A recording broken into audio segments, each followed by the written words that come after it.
What is going on, everybody? Hello. Welcome back to the channel.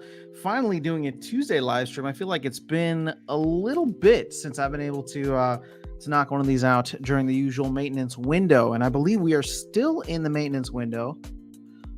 Let me double check and make sure. Yeah, it looks like we're still rolling up to maintenance. Although, never mind. No, I don't know. Something's being weird. It just keeps trying to refresh. So let me hard refresh this and see what happens. All right, it's saying maintenance. You can see what's going on here. It's just saying maintenance and it's struggling. So I'm gonna let it continue to struggle for the foreseeable future, and we'll see if the game comes back online at some point. Yeah, it's gonna keep struggling on in the future. Whatever, that's fine. At this point, I don't even really care anymore. I'm like, I'll be honest with you guys, like I'm this close to getting the bot back up and running. It's fun, don't get me wrong. I still like playing, but it's a lot of playing, and I've been playing a lot of parallel lately, and I'm like, I can't be doing two games at the same time. So you know, if one can be botted legally, then we'll bot it. Oh, Bitcoin's back up to 64. Okay. That's not looking too bad. Let's see where everything else is for the moment. So you got Bitcoin at 64, ETH at 33, BNB, Matic. All right, Solana with a massive correction here. Like I saw it cross 200, now it's down to 183. But exciting things happening on the Solana blockchain, it feels. Let's see what else. Hive was doing so good, but everything crashed afterwards. Vouchers, SPS, DEC, let's not even talk about that because that's just embarrassing right now. We are burning some DEC though, which is good. We're not, minting too much, and we're burning some SPS, which is good as well since we're low. But the problem is, I guess we will talk about this. The problem is this whole like product backed stablecoin is not working out the way that I think Matt had hoped. I mean, don't get me wrong, it works fantastic when the market like isn't dumping, which I guess you could say is the same for a lot of other products, or for a lot of other projects and tokens. But what we don't have, at least at this point in time, is ongoing demand to continue pushing that up. So it's kind of interesting to me that we see such, I mean, like this is 14% below its peg. Like any kind of stable coin that's that far below its peg, I think people would raise their eyebrows at. Now, that being said, we know that there's other products that the team is working on in the future. Well, actually, the team isn't even working on this, but they're working on Soulkeep. Double Coconut's working on Soulkeep. That could be a potential DEC sync. But this is where I come back to. Like, people are dumping the hell out of DEC. And I don't know if that's really driven by Hive coming down. But, I mean, I guess we could check, like, CoinGecko and see where DEC is. And where a lot of that volume is happening. Oh, we're not even at the top. Dark, we're not even on the list. There we go. I have to type it out. Dark energy crystals. All right, give me 1 second, then I will jump into the chat here. Nope. It is the same on all of the other markets as well. Uniswap, PancakeSwap. So yeah, volume though is not crazy. I mean, $2,000 worth of volume, 2,900 worth. This is, yeah. So, I would say, and I don't mean to be hyperbolic here. I'm not trying to go anywhere or do anything. It's weird because there's so much on the horizon for Bitcoin, crypto. There's so much on the horizon for Splinterlands as well, and Splinterlands related projects. Yet I'd be lying to you if I said that this, like, the community sentiment right now is kind of like the worst. No, I shouldn't say it's the worst that it's ever been, but it's the, how would I say it? This is the most worried I've been based on community sentiment, because you're seeing a lot of people who were like longtime supporters of this project start to cash out and start to, like, see greener pastures. And so it's different in a bear market when there's nowhere else to go. right? Because everything's down and people are just complaining. But now there are places to go. And now there are charts that look better than Splinterlands and SPS, right? And so you have people who actually have the motivation to leave, not just complain. They're going to complain on their way out, but the fact is they are going out. And I mean, I'm seeing this in map chat. I mean, map chat seems way more, negative than positive these days. I'm seeing a lot of it in, the comments that to the videos. I'm seeing it on X or Twitter. So it's just weird, right? Because it's like obviously I am excited about what's going on in crypto and Splinterlands. Excuse me. But at the same time, I'm like watching all these people who in a bull market, right? In a bull market with gains from ETH, Bitcoin, Solana, whatever, all these things that are pumping would normally bring money back into the ecosystem, right? They would take their profits back into the ecosystem. They're leaving, or they're talking about not putting anything else in, which again, I can't fault them for. Like, I haven't put any extra, capital into the ecosystem. So I maybe we're just all on the same page now, but I also feel like I don't know. I don't know. That's just where my head is at. Does anybody else feel the same? Is anybody else kind of thinking the same? It just feels different compared to like bear market saltiness versus bull market saltiness, because there is very much like a hint of envy based on like a lot of the other projects popping off, and there are actual places where you can spend that capital. So let me go ahead and just jump into the chat here. Our NFL guys, what's going on? Hello, New Age. Oh, is it this Thursday? I believe so. Yeah, let me message you. I should be good, but probably around the same-ish time, whatever that I told you, later in the evening. But yeah, we'll see if we can get together and chat some Splinterlands and crypto for sure. Let's sure what we doing. NFL guys, if you make your way down here, down south, let me know. Virus is in the house. What's going on? Our blockchain project. Hello. I'm buying more nightmare packs. I won't touch GLX with the new changes to season card usage. What does that mean? I saw that there was yet another like exploit in the game, which I think the team, I mean, they came out and they said that they closed it. So, that's not a bad thing. I mean, it was a bad thing that it was going on. I don't know how long it was going on for, but I'm just not paying attention to whatever's going on in GLG. I really am hoping that, okay, I'll be honest with you guys. I'm really not trying to be salty. I'm trying to understand the saltiness. I tuned into the GLS town hall last week, right? Not office hours, but they had an actual town hall. And maybe it's because I'm not playing the game, but like I was gonna take notes and I was gonna do a 5 biggest takeaways, and then like halfway through, I'm just like, I don't even know what's going on. I don't feel like doing this, so I stopped. Right? I even have my notes up still, right? I got like 3 items down, and I'm just like, I'm not playing this game. I don't know why I would talk about it. The only thing I really care about with GLS is the tokenomics being similar to Splinterlands, and most importantly, if Invenium can actually take off, I want to see other games, because GLG is just not at this point in time is just not doing it for me. So yeah, that's that. I'm waiting for more updates on Arcade Colony. I think I'm way more excited about Arcade Colony. I think I even mentioned in the last live stream that I did that I've been scooping up some Colony token, especially under a penny. I don't know where it's going, but I made that video talking about how we're only going to have 500 million tokens in about a year from now, assuming every distribution channel gets opened. And so that's 40% of how much SPS is out there. And all they need is to have actual sinks where all these things are. And if they can launch this, they can launch the steakhouse. It was the Steakhouse Den, I think. Their casino game. That'd be pretty cool. So I'm very bullish on the Colony platform. Not financial advice. Just excited about what they're doing there.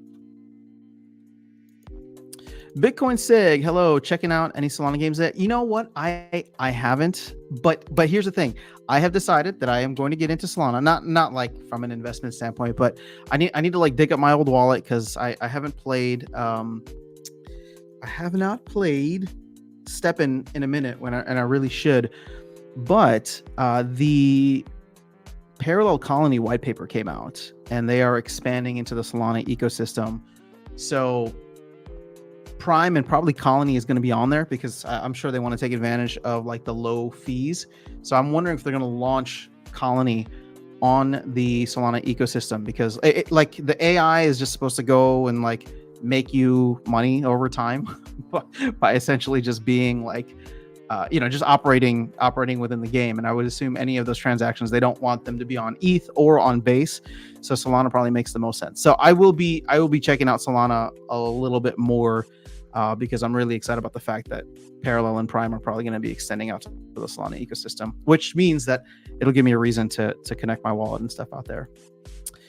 They have products. They really only have Rebellion taking up supply. Oh, they need to have products. They really only have Rebellion taking up supply. Land could have been one product right now, but they're dragging on updates for Land. Yeah, I mean, that's the thing. So going back to this product-backed stablecoin, right? And guys, don't get me wrong. Please don't get me wrong. I'm still excited about like what's going on here. I'm not trying to be critical to be critical. You should know that by now. I wouldn't be doing this much content on Splinterlands if I just wanted to see it all go down the drain. But we go back to where we were a year ago, and it's just like, yeah, we can have products, but if the product is not something that people want, then it is, then the stablecoin isn't really backed by anything. So we obviously had over the last 6 months Land and Rebellion come out, which triggered the flywheel, right? But that demand is not ongoing, and we're not really seeing that. We're not really seeing that play out. Now, I don't want to say that like Rebellion is underpowered. I mean, we've had that conversation many times. I think Rebellion obviously offers a lot of interesting, cards, combos, and I'm not constantly beating all the Rebellion cards. But at this point in time, it feels like Chaos Legion is just so dominant, meaning that it's the making up 80+%, 90+% of cards in Modern, that people could still earn without spending anything extra. I mean, I'm the biggest example of that. I've barely spent anything on Rebellion, and I'm able to come away with a good chunk of change from, my Modern battles. Do I win all of them? No. In fact, I have a 50% win rate, but now with the new rank thing, I'm up in Diamond. I'm, earning 5 to 8 SPS per win, and I'm looking at the top players, right? I'm looking at the top players. So, shout out to Mondroid, who I think won last season. And, top players are making, on average, right? Because it usually comes down over time, 12, right? Maybe on the high end, 12 SPS per win. I mean, we can check it once the game is back up and live. And so I'm looking at that, I'm just like, okay, I'm making, I don't know, 50 to 70% of the amount of like earnings, right? And granted, a big part of that is the fact that I have a good amount of promo cards. I like using the promo cards, and I have a decent SPS stake, right? So that increases my multiplier. So my investment is there rather than in the cards. And I'm looking at that and saying like, well, do I want to double my investment in cards, even though I don't invest in cards, right? So would I want to double my spend, my gaming spending another, I don't know how much it would cost, a couple $1,000 to level up my deck and get a bunch of Rebellion cards, if it just to make like, 30-40% more?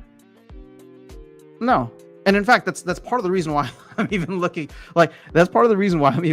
at botting my account again, because it's just like, if I can win 30-40% of the SPS in Wild, right, and not play the game and maybe even get higher, what I'm more concerned with from a gaming perspective is the reward points once that goes live, the glints once that goes live, right, and hopefully the new Soulbound reward cards. So again, that's purely looking at it from a gaming perspective, right? Because the investment side is just like, oh, well, if I want more SPS, it's 2 cents. I'm just gonna buy it, and I already have like a good amount of SPS, right? So I got my bag packed. Whether or not I make 5 SPS or 2 SPS per game doesn't really matter at this point. Maybe I'll come back and regret saying that, right? But I'm looking at the time spent playing this versus doing other things or playing other games or exploring other areas.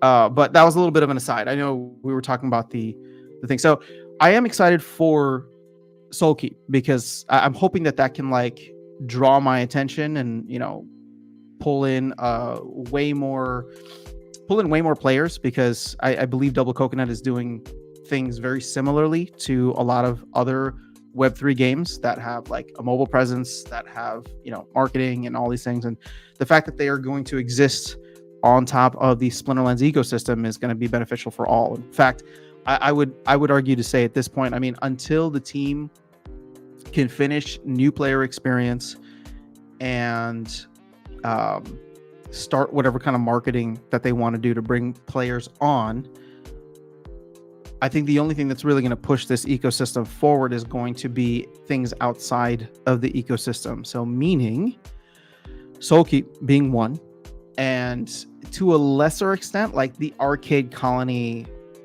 airdrop. And I made this comparison when GLX dropped. Obviously, GLX was never an appealing project, unfortunately. But Arcade Colony, if they can find a way to get that colony token super high in value, that's going to increase the APR of holding SPS. And I think that could help stop some of the bleeding, right? But again, then you play that dance of, all right, well, people are going to stake SPS just to earn colony, and then they're probably going to sell the colony. So then that, you know, the APR goes down. Again, it's just how markets are going to market. But that's just where we're at. To Blockchain Project's point, all eyes on Double Coconut for the 29th. If it is a nothing burger, prices will drop further. I don't disagree. I mean, I don't know. Like part of what's going on right now is the fact that Bitcoin is dumping, you know, decently well. But Bitcoin's dumping decently well. Let me refresh this because I want to see where the rest of the games are at. 3.2 for Beam. Damn, Prime is still pumping. Holy crap. All right, I'm happy. It hit like 21 and now it's back up to 26. That's insane. So what I'm tracking here is like the 30-day, and I think we did this on Sunday too.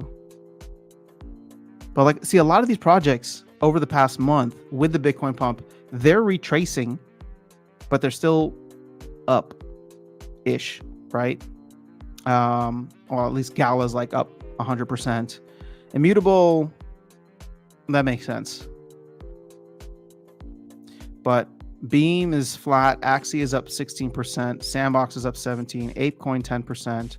Prime, obviously, amazing. Illuvium is up 23%. Engine 43%. Big Time is down. Man, I feel like Big Time had its moment, and then that's it. I don't know what these games are. Chromia, Oasis. Heroes of Mavia also seems like it had its moment. Nakamoto Games. Wilder World. Fascinating to see this do well. This is one from the last bull run too. Star Atlas is up.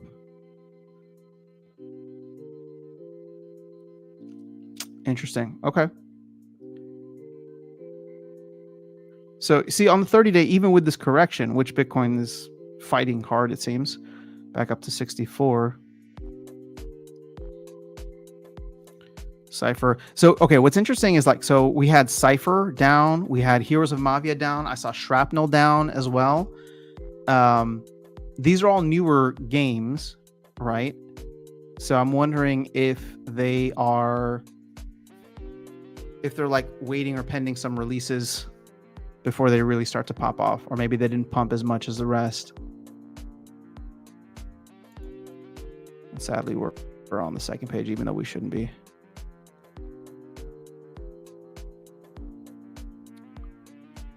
So Red Fox. Oh damn, this went down 50%. That sucks. This is one that I was holding last bull run.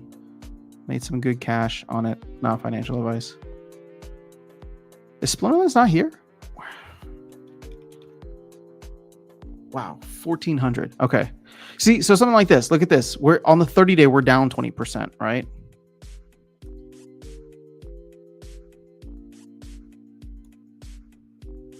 Which again just goes to show that we are very highly uncorrelated or very lowly correlated with the rest of the market.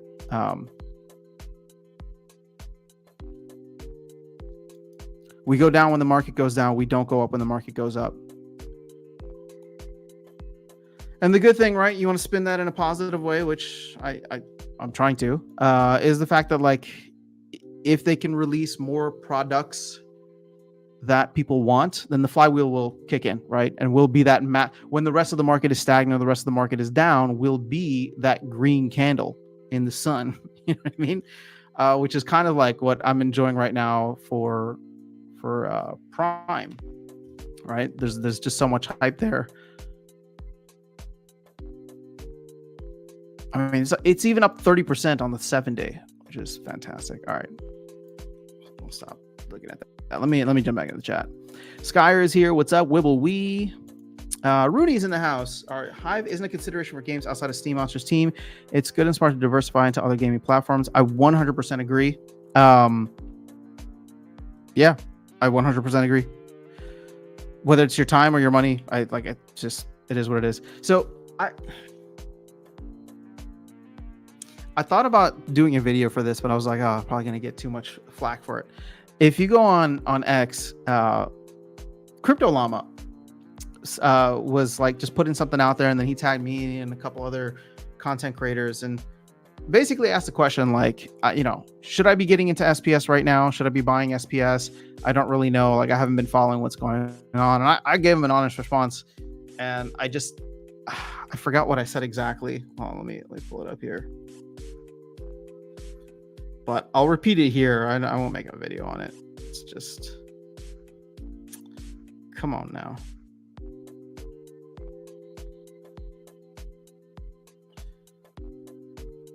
Crypto Llama.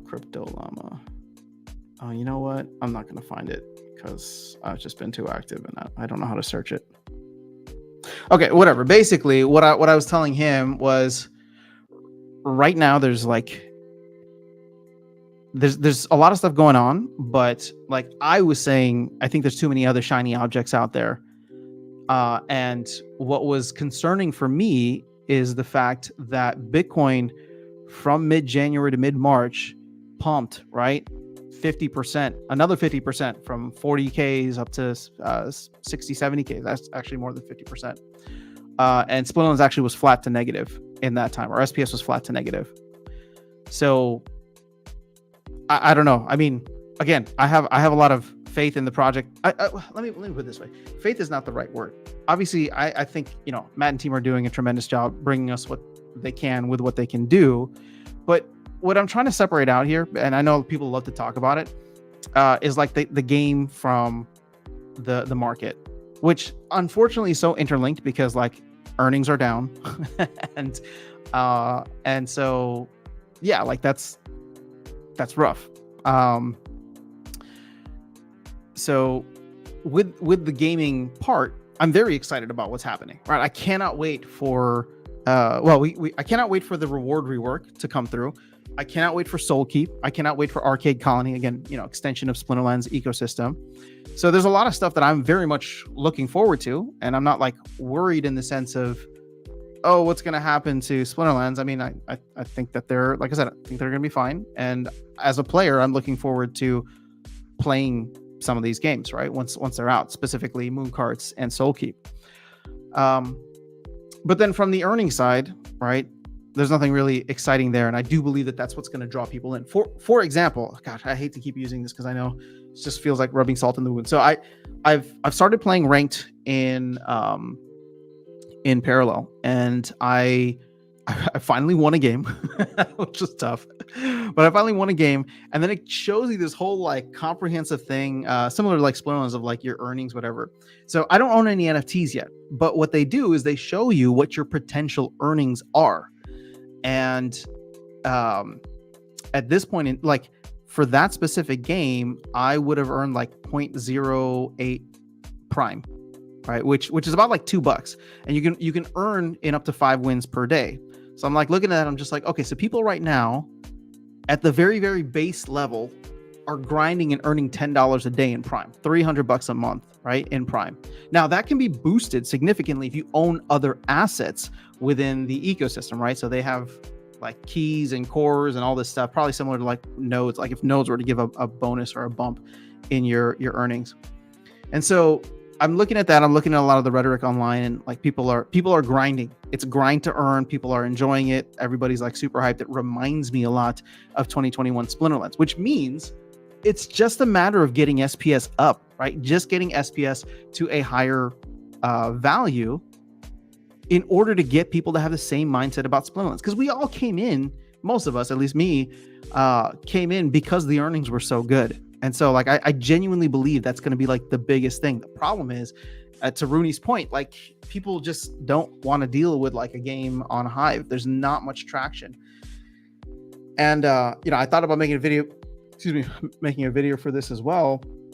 I still might, with the proposal having been kind of ripped apart and redone. That 10 cent value that they put in, I'm looking at that and thinking to myself, okay, it's an arbitrary number. It's 10 cents. Yet, with the two biggest releases that the game has had in the past couple of years, Land 1.5, right? Granted, it's 1.5, Land and Rebellion, we pushed SPS from 1.5 to 3.5 cents. What in the world do you think is going to take in order to get SPS from 3.5 to 10 cents in order to trigger something that probably would get it much higher? I don't know. I don't have the answer for that. And I'd be lying if I said that I believe, Soulkeep's going to do it by itself. But, hopefully Soulkeep can be a piece of that. Hopefully Soulkeep can be a piece of that. Hopefully the new player experience and marketing can be a piece of that. Here's my thought. Okay. I'm going to give you guys like a little bit more of a bullish outlook. Okay. And it's going to hurt because it's, and again, I'm just speculating here. I do believe that the next 18-ish months are going to be similar to, we'll call it 12 months, are going to be similar to what we had in 2020 and 2021. Meaning that I think we're going to have a fun summer post-halving, but that's not going to be it. We're going to have a fun summer, and then the fireworks and blow off top are going to be later in 2025, maybe early 2025, right? Similar to what we had, that huge pop off in 2021. So the way that I'm seeing it, just being honest with you guys, looking at, Splinterlands development, what they have planned, all the different, things that they're trying to implement across GLS and Arcade Colony 2, my guess would be a lot of the stuff that they're working on, especially considering that they don't want to do any major marketing until the second half of the year. My guess is that we're, for the most part, going to miss the summer, whatever the summer run ends up being, that we might already be in right now. And that's going to hurt for a lot of people. That actually might make a lot of people even less positive about the game. But I do believe that it's not just going to be a one and done over the summer. It's going to be like DeFi summer of 2020, right? We're going to have our gaming AI summer of 2024, at which point things will hopefully get crazy towards the end of 2024 and into 2025. And at that point, I think you give the team an extra 6 months to get somebody in who knows marketing, can actually ride the tailwinds of the fact that gaming has already taken off, and can hopefully find success that way, as not being like a leader in the space, but being like a what's that whole like a early bird gets the worm, but second mouse gets the cheese type of thing. So if that ends up being the case, we'll see. But as many people have stated here, and I've stated as well, there's a hell of a lot of competition, right? So there's a hell of a lot of competition out there, and we'll have to wait and see how Splinterlands stacks up. But like I said, I'm much more confident in like the longer term time frame, meaning end of 2024, early 2025. I do think that, Matt and team will knock out new player experience and all that stuff, but it is going to take a while to find and then onboard a marketing superstar, which is what Matt wants to do. So, maybe they can hit the ground running. I don't know. But my guess is that if it doesn't happen or doesn't start until the summertime, September is usually like a red month. So I would expect like the end of summer to be a little bit slower, and then Q4 could potentially be when the fireworks start into 2021 and into 2025. Okay, that's just my guess though, not financial advice. That's just how I'm thinking through. All right, so right now as it stands, new changes to season 2 and onward will nerf the value of season 1 card quite significantly, says Blockchain Projects. All right, I'm glad I didn't buy any cards. I mean, I bought some, but not enough. Luke, what's going on? Blockchain Project says, it's so bad on the GLS Discord. Is everyone coming clean on how they have explained the game? It's like communal confession. Ouch. Yeah, Aggie did say we should give GLG a few years to develop.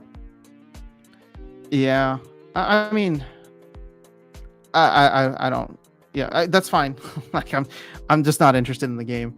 Get me a Web 2 version of a Web 2 clone of NBA Jam or NFL Blitz, and I'll be all in. I have my GLX stack. I'm just staking it, earning some GLGT for whatever I can do with that. But yeah, I don't know. Flowey says, in the 6 years being in Splinterlands, I have never experienced so much saltiness. I left the Discord entirely because I couldn't stand it any longer. Much healthier for me that way. Good move for you, Flowey. I mean, I don't go in there very much. I try to check and see what's happening, but I agree with you that there's just... I get it, right? I get it because I see the charts myself, and it's just like, why isn't SPS going up with the rest of the market? But I've come to the conclusions that I stated earlier, and it's just better to not get involved or engage with that type of conversation because nothing good is going to come from it, right? It's just nothing good is going to come from it. That being said, I start to feel the saltiness myself for the first time ever. Oh, see? Okay, so you got here's Flowey being honest, and I appreciate the honesty, Flowey. I hear I've pulled back from the community as well, so I don't hear all the saltiness. I think I should take a Discord break too. Yeah.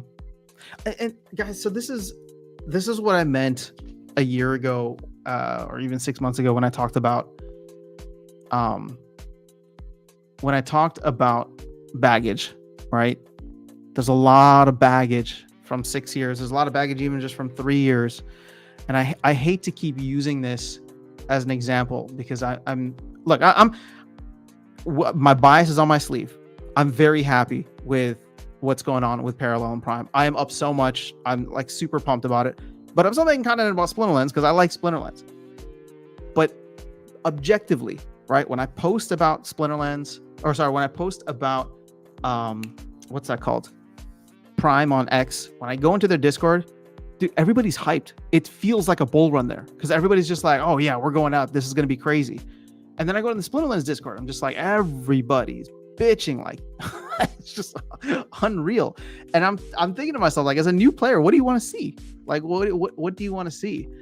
So I don't know. I don't know what the solution is. Obviously, I have a lot of affinity for and a lot of sympathy for the Splinterlands community on Discord. That's how I got started, especially the mods, right? Having to sift through all that regularly and regulate it appropriately. But it's not easy, man. I don't know. I don't know what the solution is, but that's what baggage is, right? And I don't know how we overcome that outside of getting some green candles ourselves. Bitcoin says the thing is that players that are not buying Rebellion will likely be the same players who get priced out when the next set comes, just like what happened with Untamed Dice. Again, I would love that to be the case. I would love to see Rebellion cards shoot through the freaking roof. So If you can guarantee that, if you can guarantee that, then I'm in. NFL Guide says, overall, I stand back and look at it like if I took what I have in the game and chased something else, I probably have a better chance of losing it all. That's my luck factor. Oh, you need to believe in yourself, NFL Guides. Red X, what's going on? Plato Zero says, what's up? We buying the dip? No, I haven't been buying anything really. Well, if you're talking about Bitcoin, then absolutely, always buying the dip. But I'm always just buying Bitcoin. So Bitcoin 6 has been thinking of putting more into Star Atlas ahead of Starbase release. It's hard to justify buying more Rebellion for me right now. Yeah.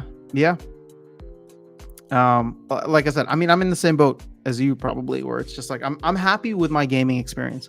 I don't need to be like a top tier player because my play and earn, right, for what I put in versus what I get out. And here's the thing, I have put in a lot into SPS, right? So my multiplier is significantly higher than probably a lot of other, folks in the game. And I'm not saying that to flex. I'm just saying that people are looking at this and being like, oh, well, you're not, supporting the ecosystem because you're not buying Rebellion, right? Well, I bought a ton of SPS and I've been holding and staking a ton of SPS and restaking it, right? So that's my stake in the game.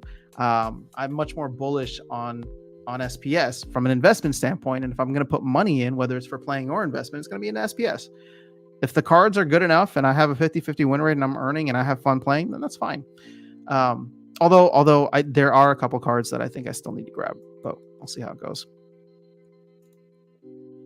Tourneys are free to get SPS for what it's worth. I saw that, but it's become much more competitive. I think I like it this way better. I know it's not perfect, but you're only having like top tier players play, which I think is good.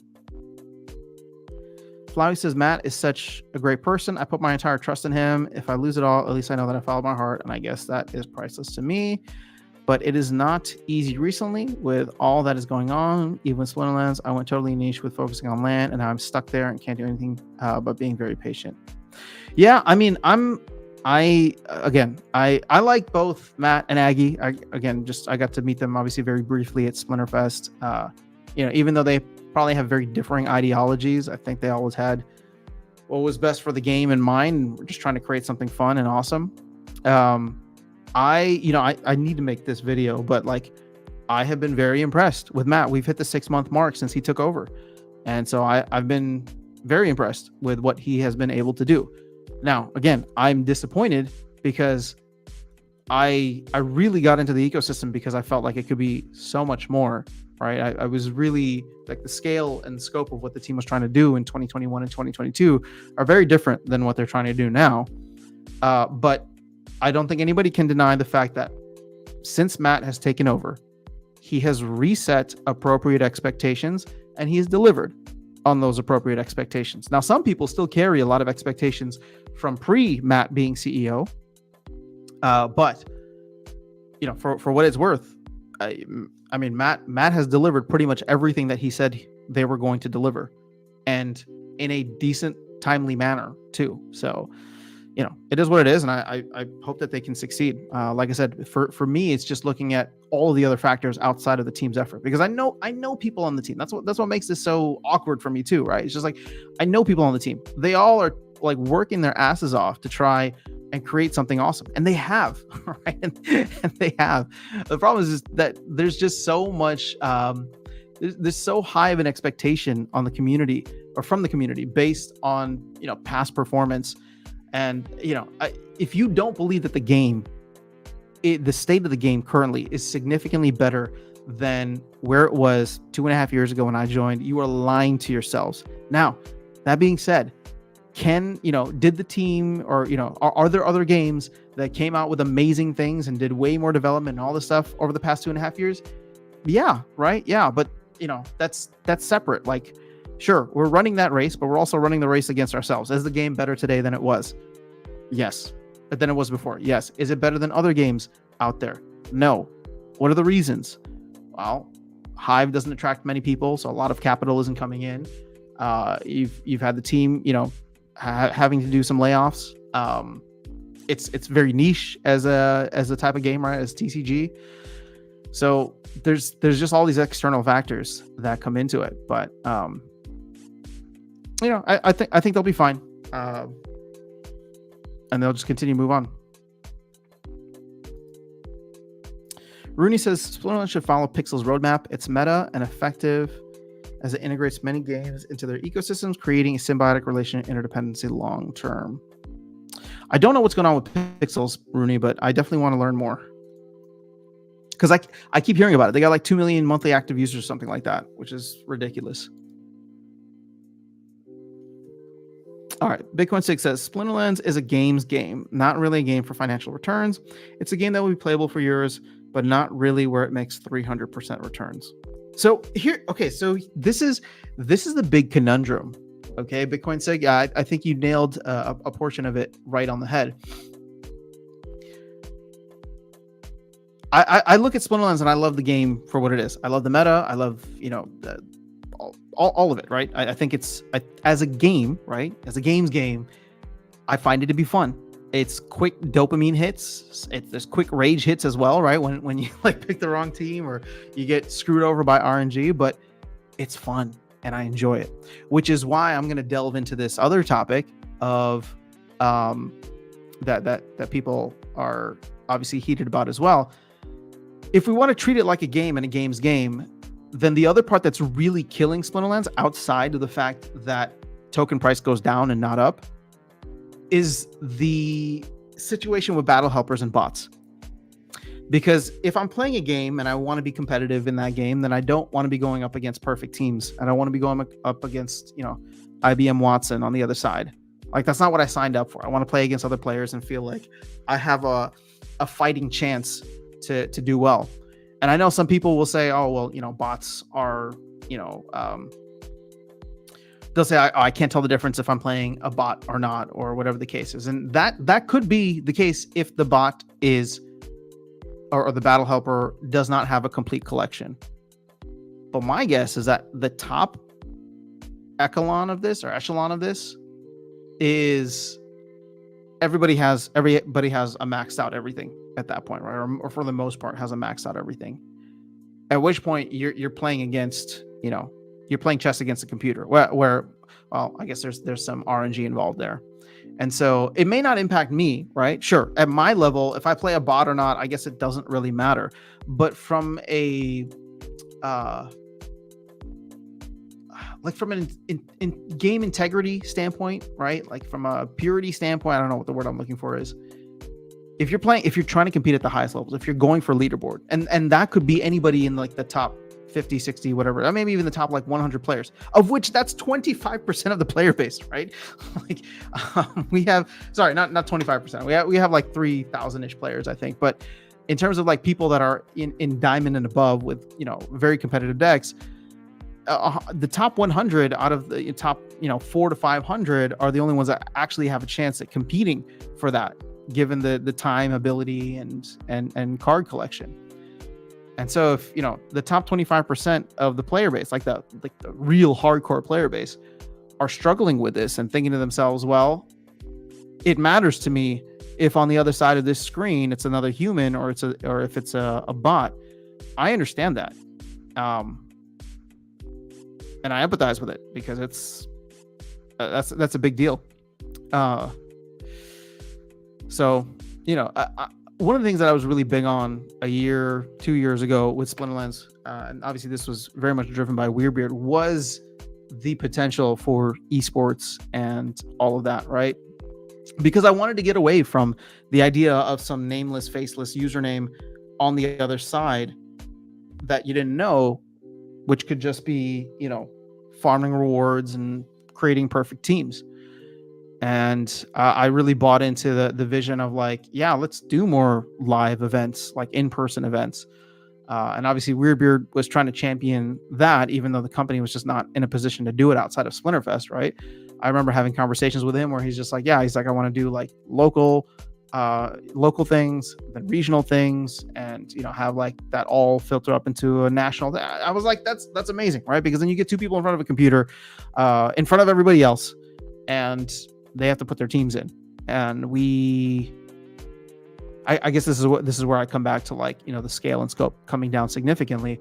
and why like my long-term or grand visions for Splinterlands have had to be kind of cut at the knees is I don't see that happening anymore, unfortunately. So I don't know that we're gonna have another Splinterfest in the way that we had the one in Vegas, where you show people picking their teams and have all that. And again, I hope that we do work towards it, but it feels so far away now. And to me, that's where the real beauty of the game comes in. That's what I really enjoy and what I really had hoped for. And the fact that that's no longer really going to happen, at least not for the foreseeable future. Now I've just come down to like, okay, yeah, this is just something I do in my free time, right? Like, yep, that's all it is. I'll play a couple games here. I'll play a couple games there. I'll earn some extra SPS, turn it into ice cream, and we're good. Rooney says, that's not what Aggie and Yabamet says. We can't contradict its founders. I don't know what you're referring to from Bitcoin Sig. That it's a game. Oh, financial returns. Yeah. Dom, what's going on? Is this stream based on a true story? Man, it's all based on a true story. Redx says, thank you, Amsterdam, for having the diamond nuts. I don't know what that means. The diamond nuts, just hosting interviews and being present in this FUD window.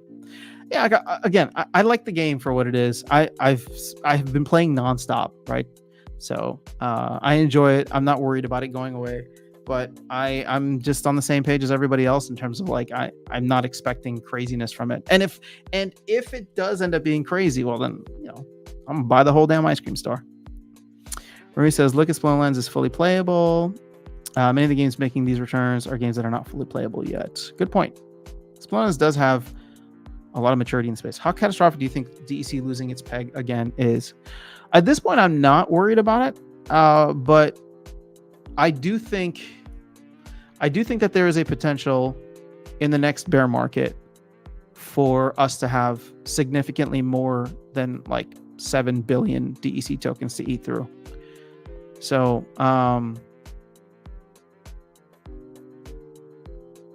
yeah. I don't know. I mean, is that catastrophic? Maybe. Not, probably not, but it'll just make the next bear market that much more brutal. And what I mean by that is, let's say Splinterlands pops off, right? The higher its success goes, the worse it's going to be in a bear market, because you're going to have people who come in late stage bull run that buy up a ton of cards, that buy up a bunch of rebellion packs, maybe buy some land for overpriced. That's overpriced or overheated. They get the DEC to stake on it. They get a bunch of DEC that they're buying rebellion packs, and half it's going to the DAO, which hopefully we burn, but the other half goes to the team, and they recycle that back into the ecosystem. So we're burning all this SPS, and if SPS goes higher, then we're burning less SPS per DEC created. And what happens when the market retraces? You get a lot of people who are in it for the returns that decide that they want to cash out, and they want to cash out ASAP because they want to make sure that they front run everybody else, thinking that we're heading into a long bear similar to 2022, 2023, right? So at that point, what are they doing? They are and they're selling their DEC, and that's 50,000 DEC per plot, right? Maybe it doesn't seem like a lot, but I'm just saying you do this at scale. And this is why I want DEC to be burned into the plots. I know people aren't necessarily for that, but if you could just unstake that DEC, that's a hell of a lot. I mean, what's the math on that right now? let's just say 20% of land, 150,000 plots, right? Is that what it is? No, so it's 150,000 plots. No, so 30,000 plots is 20%. 30,000 times 50,000 DEC. That's only 1.5 billion DEC, but look at how long it took us to burn through that 1.5 billion DEC last time, right? To go from 7 down to 4. So maybe it's not that bad, but keep in mind that land won't be the only thing that is requiring DEC. So Bitcoin Sig agree. It's just that comparing It's just comparing SPL to games that do offer similar services. Market, the gap is large. We can't compare SPL to weaker games. Not comparable. Ask if you play Pixels. Rooney, I might hit you up on that. If I want to get started, I need to. Or if anybody has good content creators I can watch, that's always helpful. Have land or just farming around. Only have VIP, no other assets. Earning average 4 pixels daily. I withdraw into Ron Pixels LP for passive earnings from game earnings. That's awesome. Can you imagine if Mooncarts got delayed?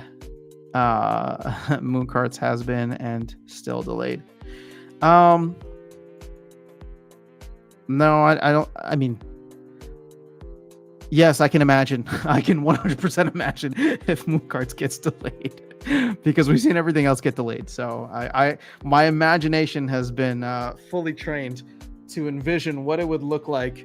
The salt being thrown, the tantrums being thrown. I can fully envision what it'll look like, and most likely when it happens. I mean, granted, Aggie's like oh shit timeline was 2 months from the end of February. So that gives them until the end of April to get the game live. I hope they do it. But that, again, that's like the oh shit timeline, right? Did you hear the Mooncarts method to have high match liquidity, which is genius? Yeah, I love it. I think it's a great idea. For anybody who's not familiar, they're going to have like a Web 2 version as well. So you'll always have people to play with, even if they can't earn. The thing is, I think it's going to be very difficult to go directly into Web 3, right? Like,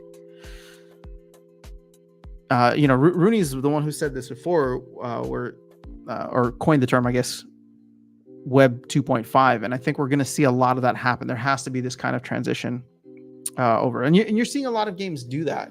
Soulkeep's going to do it. Parallel's doing it right now.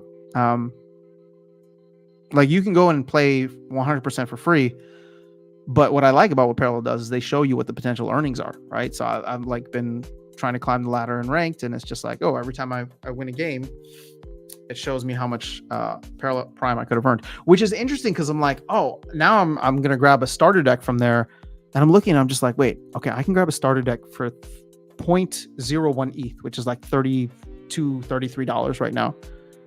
And all I have to do, which isn't easy, and it's definitely time consuming, all I would have to do with that starter deck is win 5 games per day.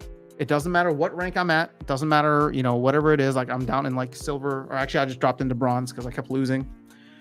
But if I win 5 matches per day with Prime at, actually it's even higher now. I'd probably be winning like $10 to $12 a day on just paying $35 for the starter deck right now. Yeah, I don't know why I'm slacking on that. I should just do it.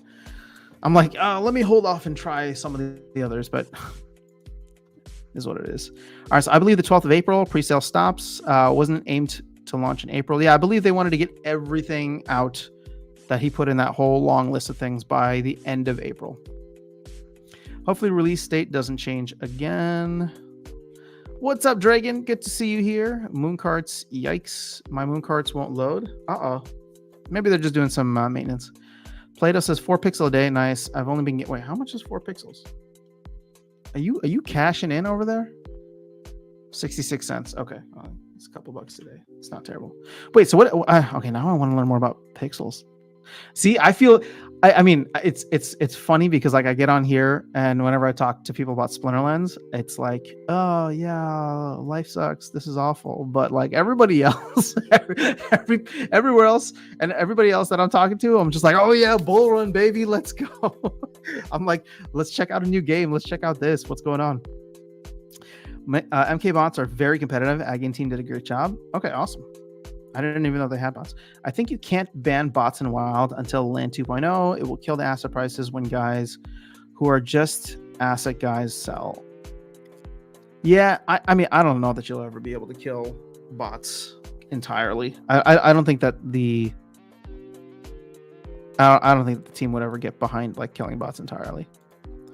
Plato's there. You can generate 10K plus pixels and LP for passive income. APR fluctuates aggressively though.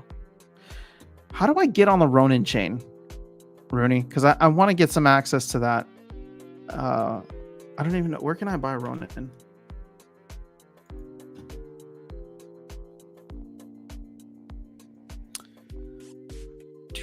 Oh, Binance. I don't have that. I have Binance US, which is trash.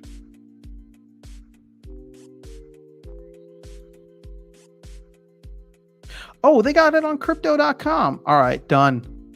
Game, set, match. I got crypto.com to support Splinterlands, so I got an account there. Or SPS, I mean. All right, so shilling my land until guilds block everything, but 167 if you want to farm and mine.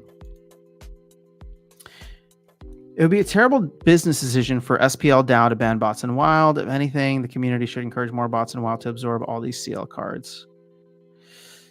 Yeah, that's the conversation people don't want to have, though, Rooney. I don't disagree with you. You know, the team looks at bots very differently from the community. And so, yeah. Need to get into that LP. Rooney 207, agree with the both thing. Cards value is much higher with bots and better rewards, but that's a spiral of things. I will add your land to my list and visit. Man, you guys can visit each other's lands? What's going on here? That sounds cool. I want land now. Ghostly BG says, F the bots. CDIP. CDIP, I've never seen your username here before. So can you tell me if you are new to the channel, new to Splinterlands, or just new to live to one of the live streams? It's good to have you here, though. Splinterlands is a get-rich slow investment. I'm not worried. They are building. There's a huge rush to catch up with the rest of the projects that have spiked. It's only a hot topic for speculators. Fair enough. You know what? I mean, so let's get bullish here for a second. To your point, CDIP, I think this is going to sound blasphemous. I believe Splinterlands could actually miss this entire bull run entirely and still be fine. Like, as a game studio, as long as they're making enough to make ends meet, they continue producing things. Do they need to get some new players? Absolutely. Are they losing core players right now? Yes, that should definitely be addressed. But you know, the 1,000 true fans model. I think we saw with Rebellion that people are willing to spend roughly $3 million of value in this game every year, and that should cover everybody's salaries, right? Or all the costs and all that. So as long as they continue to deliver good stuff for the current player base and not have assets, you know, lose their value. To that point, right? Let's take a look at this. How bad has it gotten for SPS? Sorry, not SPS. Oh shoot, Bitcoin back up to 65. Let's go. The estimated value. Oh, whoa. That flipped pack price. All right, bad example. But I will still say that the pack price and the estimated value are the same, right? That has not really been the case for Chaos Legion for most of its life, right? Definitely not the case for Rift Watchers right now, which is crazy too. But if this estimated value stays high, the cards hold or retain their value, I think we're good, right? I mean, as a player, if you're coming in and buying cards and they don't drop significantly in value, are you upset? Well, maybe you're upset about other things like the value of the reward token going down. But yeah. We don't need more bots. We need actual players who are interested in the game. The more players that come in and enjoy it, we'll start compounding them. I mean, I don't disagree. The problem is, how do you get them? But hopefully the marketing will reach the right people. I'm still waiting for you to check out Cypher. I know. This week, let's do it. This whole past week and a half, this whole past week and a half-ish was just super, super crazy for me. Actually, the week before that wasn't great either. But I'm glad we can jump in and hang out today. The reason why I unstaked my SPS is that I'm using it to max out my cards. More fun to have chance playing champion instead of holding a losing token. Fair enough. And I guess you could go and earn more SPS that way anyway. L4, good morning. What's your take if SPL made it another game mode using current wagon staked or land staked monsters? Imagine your stake monster and land versus mine stake monster and auto battle it till land V 2.0 is out. I don't think I understand what you're trying to get at here, although I have stated that I would love to see more use cases for these wagons, whether they can turn that into a mini game or something else. I would be very much for that.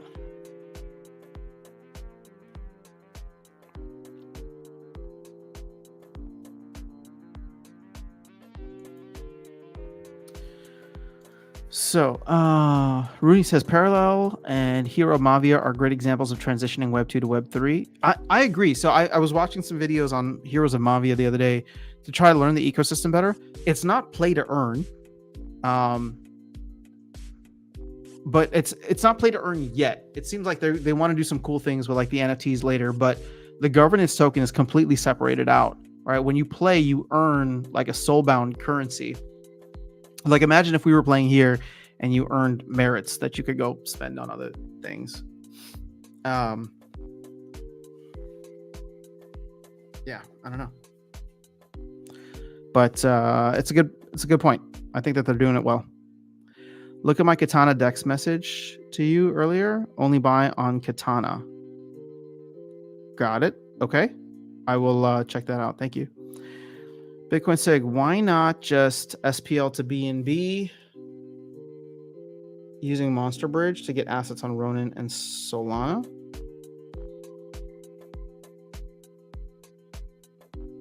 Well, I mean, I'd have to bridge it from BNB, but I mean, that's not a terrible idea.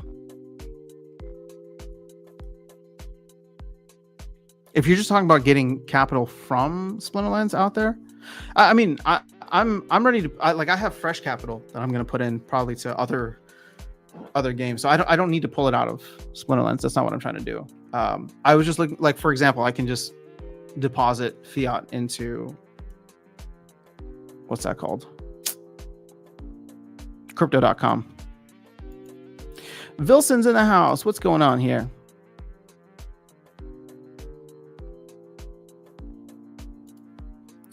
Rooney says, my opinion only, Ronin and SPL are not a good match. Completely different business model. Did anybody else say that? I mean, I don't think anybody was trying to say that Ronin, like moving Splinterlands over to Ronin, is not a good match, or is a good match. All right, so Blockchain Project says, I want to see SPL save 4 years of operational costs during a bull market, not get caught with their pants down. I think Matt will do a much better job with it. I think last time people just got way too excited. Probably the team included. All right. I think it's easy to look at stuff and judge, armchair or Monday morning quarterback or hindsight is 2020. Again, here's the thing. I don't disagree with the mindset that Aggie had during that time, right? How a lot of people approaching to work on things and do things, and to a certain extent, like, you want to take those partnerships on. So again, the mindset was great, the execution was not.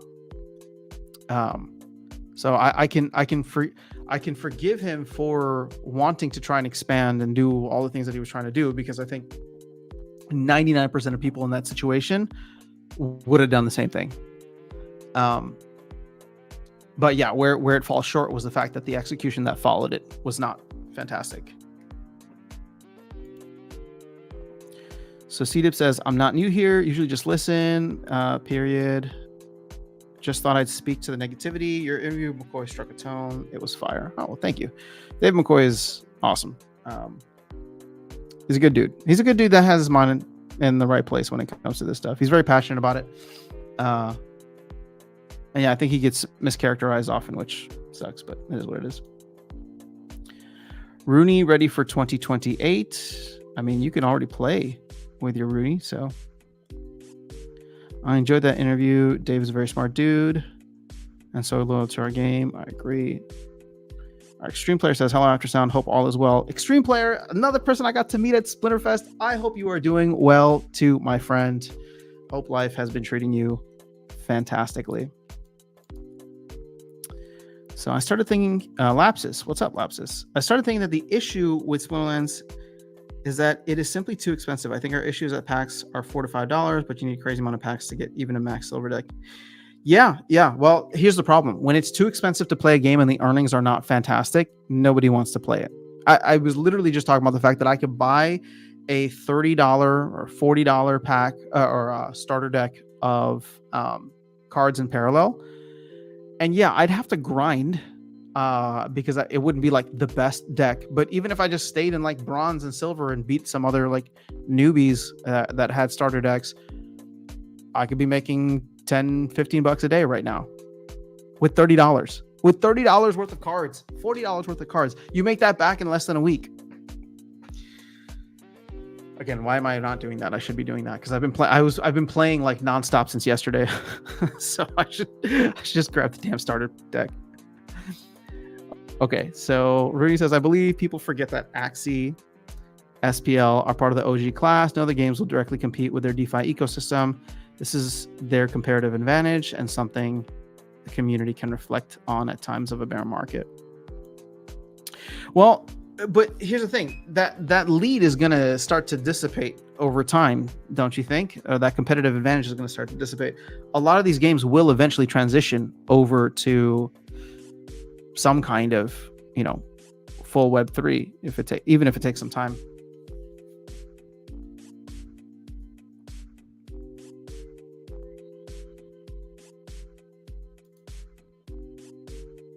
So Lapsus says, I know it's likely 7 years, too late 7 years in, but I think the game would do better if we had either $1 to $2 packs or would half the combining requirements.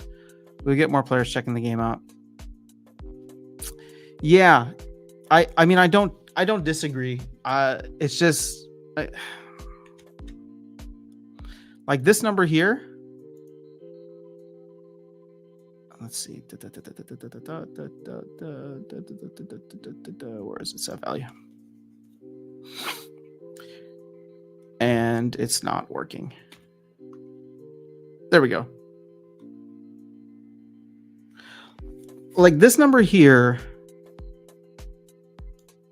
should be alarming to folks. I mean, sorry, that's not the right word. Let's even go here. All right. You want a max CL deck, you put two grand in.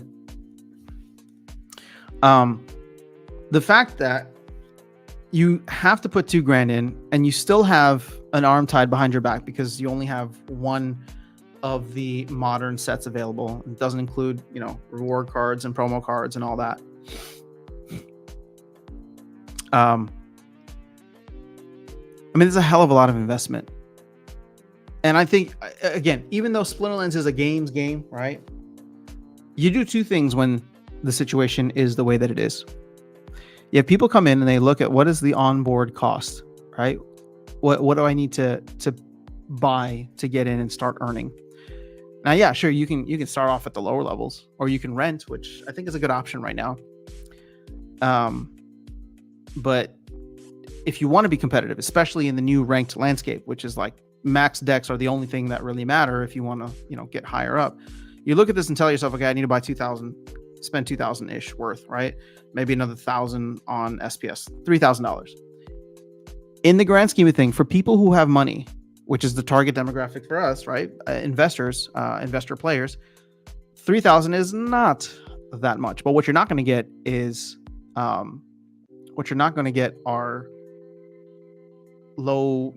lower kind of cost players. So if you slim down the potential player base, new potential player base, and say, well, we're not going to get casual players. We're only going to get hardcore people who understand this. And they're looking at this and they have money. What is the thing that they want on the other side? It's a return on value.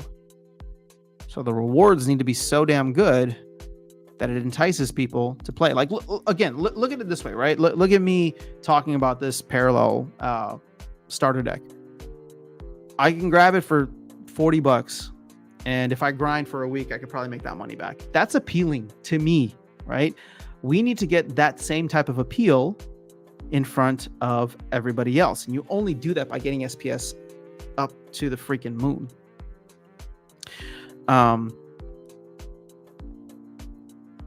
Otherwise, like, they don't come in. Now, the flip side of this is like, okay, well, we talk about Splinterlands being a games game. People want to come in. They're maybe not too worried about the cost. Maybe they have a ton of money, right? They're just looking to spend, get involved with the project. They want to go because they like playing the game. Well, then you have the conversation about bots and battle helpers that dominates everything. And all of a sudden they're like, oh, I don't know if I want to be a part of this, right? So there's two major barriers there that we have to overcome. All right. Flaviano, what's up, man? Good to see you here. Wilson says, can I do parallel on Solana? No. Not at the moment, but it looks like with Colony, they're going to be bridging it to base at some point. Sorry, not base. They're going to be bridging to Solana, which is very exciting.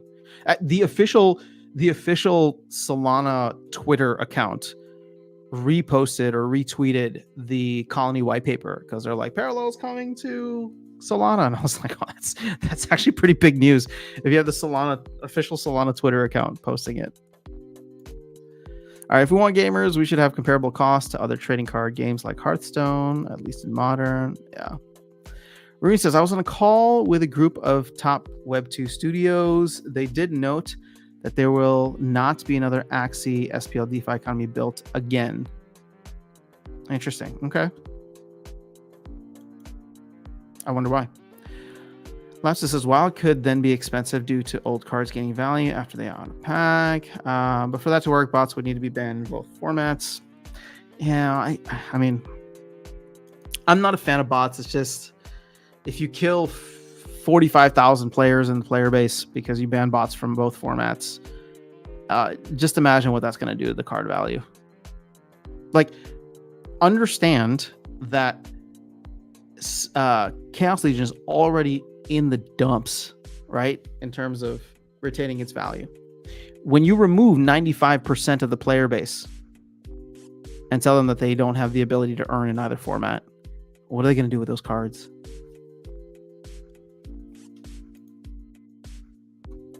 Bitcoin say, but you don't need every card or every splinter. And if you were to buy magic cards, you'd be in for $500,000 in packs. Fair enough.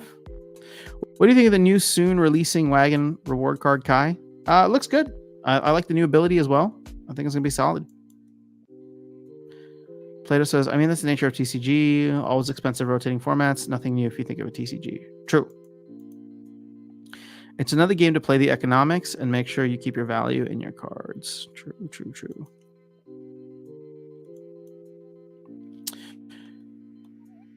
Good stuff. Are we getting important updates today? You know, I don't remember.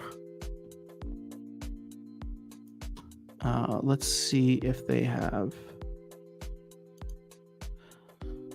the release notes for today. I think the big release is supposed to come in on April 2nd.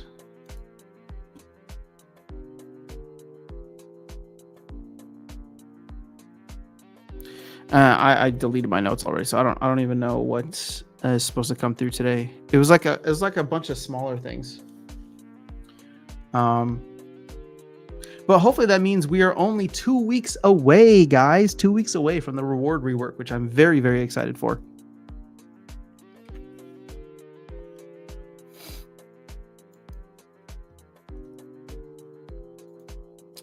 Now, why is this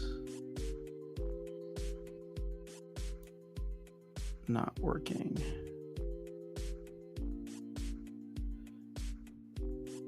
My monitor is like super behind. So Lobster says killing bots would practically mean that we would need to start this game fresh. What comes to player base and then sacrifice our investments in chaos to pay for that fresh start. Yeah, well, I mean, I think people already feel like they've sacrificed their investments in chaos. Again, I'm not opposed to it. I'm just trying to call out a very real potential reality.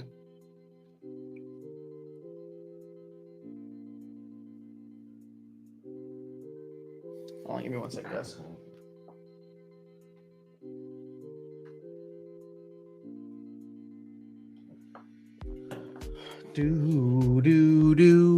Okay.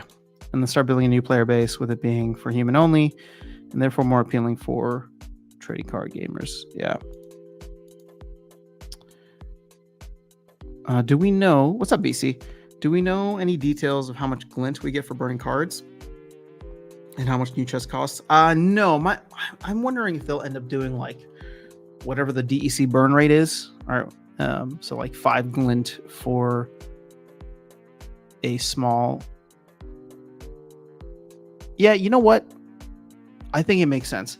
5 glint for a common card would kind of make sense, because if you look at like the reward shares that you win, like in Diamond, I'm winning like, I don't know, was it 30,000-40,000 reward shares RP?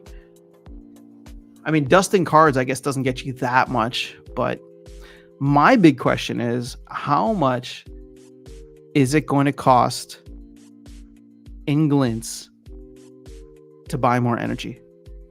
Because that's the big. I haven't really thought this through, so I'm just kind of speaking out of turn here. But that's the potential big like exploit that could drain the pools. Because especially if you're like a top tier player, they have to run the math on this very carefully.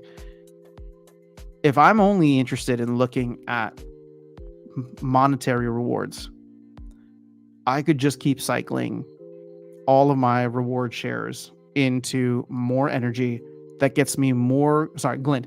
I can just cycle all of my glint into more energy that earns me more glint, that earns me more energy, that earns me more glint, earns me more energy. And ultimately, each of those times, each of those cycles, I earn more SPS. And that SPS pool is finite.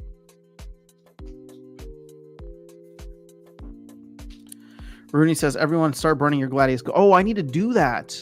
Yeah, you guys have 2 weeks now. I need to burn the rest of my gladius cards. Put more DEC inflation into the economy. At least there's an end date for it. People won't be able to do it in the future, which is good. And the amount of DEC for leaderboards has come down significantly as well. All right, guys, we've been on for over an hour and almost an hour and 20 minutes. I'll be honest, I think I've been sitting too long because I was playing parallel for like 3 hours before this and then jumped on the live stream and sitting for another hour plus. So I think I want to go run around for a bit, get some activity in. Wilson's asking, am I burning all of them? No. Well, I mean, I'm burning all the gold ones and probably some of the regular foil ones that I don't use regularly. So when that happens, is the game back up and running yet?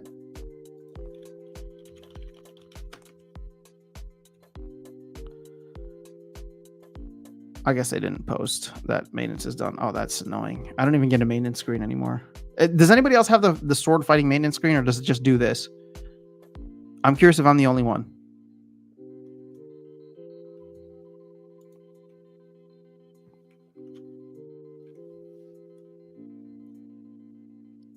So Scar says, I would prefer to get more merits and open more packs. Fair enough. Everybody's going to do their own thing. I respect that. What do you think about the price of the promo cards? $350 USD is a hefty price tag, in my opinion. What's up, Osku? Max, that is. I mean, $350 is actually kind of cheap when you consider how much Waka sold for. You consider how much Lux sold for. Yeah, that $350 is not much. I mean, how much was Zerial selling for? Wasn't that something similar? Or like 40,000 DEC or something like that? I see burn all golds a month ago. Nice. Well done. Maintenance screen is janky today. Okay, it's not just me. I had it, yes. Okay, cool. Pop up those likes. Thanks, Scar. Yeah, I think we'll call it a day here. trying to see. I don't think I'll be able to stream. Sorry, let me get this closer. I don't think I'll be able to stream on Thursday morning. But you know what we might try to do? I might try to see if Darkest Night wants to hop in because we've been chatting a lot lately. So maybe we'll do an evening stream at some point and see where things are at. But guys, have an amazing rest of your day. I'm sorry I couldn't fill up the entire maintenance time for you, but I'll see you on the other side. Have an amazing rest of your day. Amazing week up ahead. I'll catch you all soon. Hopefully we get some more green candles. Peace.